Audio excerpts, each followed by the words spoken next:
জুলাই যোদ্ধাগণ সহ জুলাই যোদ্ধাদের শ্রদ্ধা নিবেদন করলেন মাননীয় সহ জেলা প্রশাসনের কর্মকর্তা বৃন্দ, সুধী মন্ডলী। এরপরেই মহোদয় সহ পুলিশের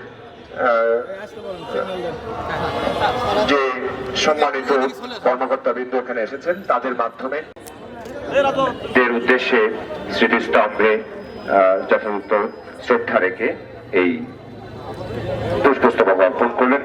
এরপরে আমি জেলা পরিষদ এরপরে বৈষম্য বিরোধী ছাত্র আন্দোলন, বৈষম্য বিরোধী আমাদের যেগুলো তালিকা হয়ে গেছে, নতুন করে আমরা কেউ তালিকা না করি, আমি বিনয়ের সাথে অনুরোধ। তো এরপরে আমি অনুরোধ করব বৈষম্য বিরোধী ছাত্র আন্দোলন, আমি এটা দ্রুততার সাথে পিবিআই আন্দোলনের সদস্যদের আমি অনুরোধ করব তাদের পুষ্পস্তবক অর্পণ করবার জন্য। তারপরে রয়েছে সিভিল সার্জন নওগাঁ, জেলা পরিষদ নওগাঁ আসছে।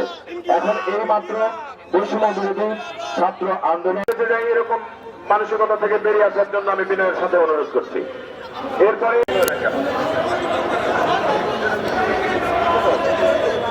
বাংলাদেশ স্কাউটস নওগাঁ, জেলা স্কুল নওগাঁ, জেলা শিল্পকলা একাডেমি নওগাঁ মেনটেন করবার জন্য অনুরোধ করছি। বিএমডিএ নওগাঁ, ফয়জউদ্দিন